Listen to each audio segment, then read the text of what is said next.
Hi there, good evening. Welcome to Nottingham, where tonight there are stories all over the place, but once again, it is all eyes on Luca Littler, who is very much back to winning ways. Alongside me, John Part and Wayne Mardell. Hi there. Hi there. Hi.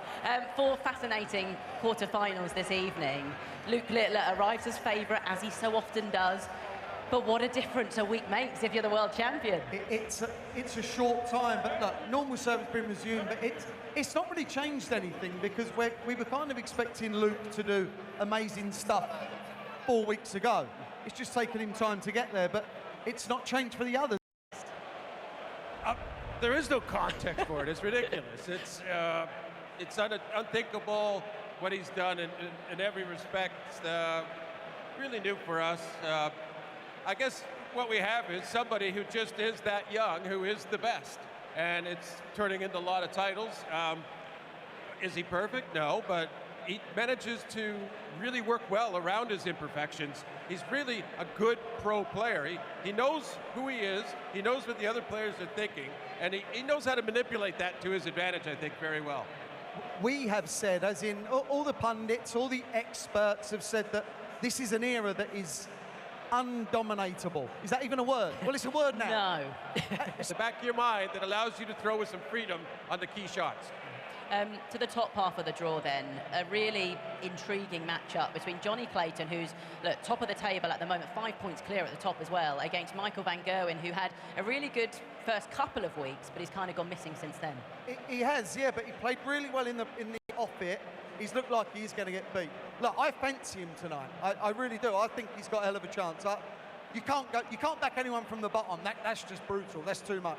So I've just pumped for Michael because I like what I saw at the UK Open. Back in against Johnny Clayton, I'm an idiot, I know. Wow, at the moment. A word on our first quarterfinal tonight then.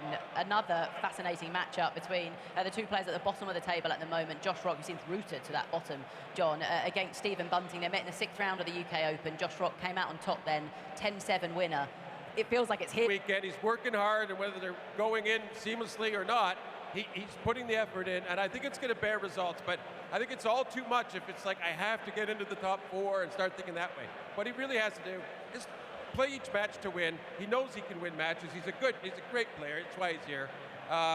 Just let it happen, and he might squeak it out by the end if he starts winning points here and there. Yeah, he's in a bad spot now, but just see how it works out, see how it evolves, but don't panic. How much confidence can he take from that run to the semi-finals at the UK Open on the weekend? A lot. He's not been winning matches. He's not been doing that well.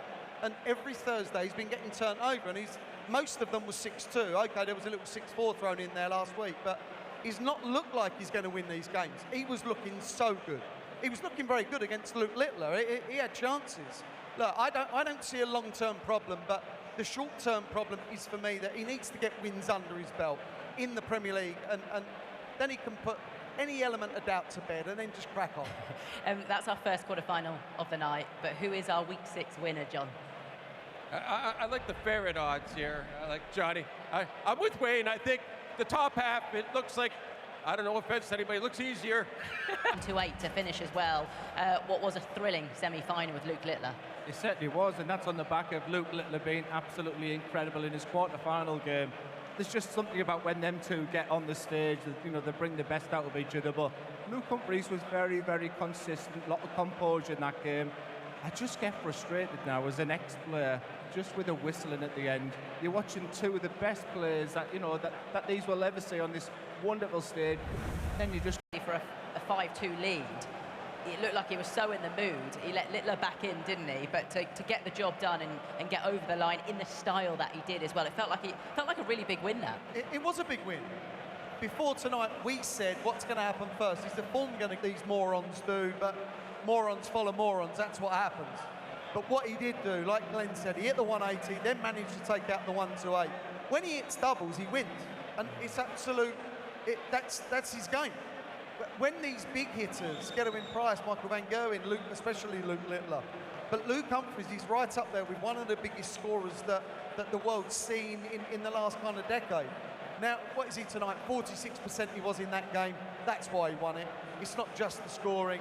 If he produces like that again, he'll win. Johnny Clayton's played great, but he'll just be outscored. He'll be outscored by that. A word on Johnny then, who's into a third final of the season. I think Stephen Bunting will be frustrated with the doubling in that semi-final. I think it was 18 darts that he missed at the outer ring. And just put you in the mindset of Stephen Bunting. When you're playing an opponent who doesn't look physically 100%, Quite sure what it is, to be fair. Then it would be a massive problem. When it's not your weight bearing, you can kind of get away with it, and he has got away with it. Against Michael van Gerwen, he was second best, got away with it. In the very early moments of that game against Bunting, he got away with it. But you need that little bit of luck. You need it, but you need to obviously capitalise on the luck you've just had. And Johnny's doing that, and he's done that the whole Premier League, which is why he's in the position he's in. Yeah, he's been ultra consistent. We can see the table on the screen right now. I mean, 24 points got you in the playoffs last year. Yes. The fact that we're at week 6 and he's on 17 already. Yeah. it's a pretty read, and the players do look at it. I mean, just to be sat there at the top, there's just something about this competition and Johnny Clayton, the format, the nights, the crowd, he absolutely loves. This has been huge for him. He's 8 points clear of 5th. 8 points. So the playoff places, it's all you're gunning for. Yes, you want to win the table, but he's got 8 points to play with, and he may pick up another 2 here. We don't know, but look, he's looking in an amazing position. He really is. But when you look at Michael van Gerwen after 2 weeks, we were saying, what a position he's in. He's not now, is he? No. Things change. They do change. But Johnny Clayton just keeps this little drip feeding of points. That's what he does. We talk about it so often. Yeah. Well, darts, as we know, is a numbers game. Here is Abby, who has taken a deep dive into the all-important figures in the Premier League. Were you? Why wasn't I told? Why weren't you told? That felt a little bit personal, did it?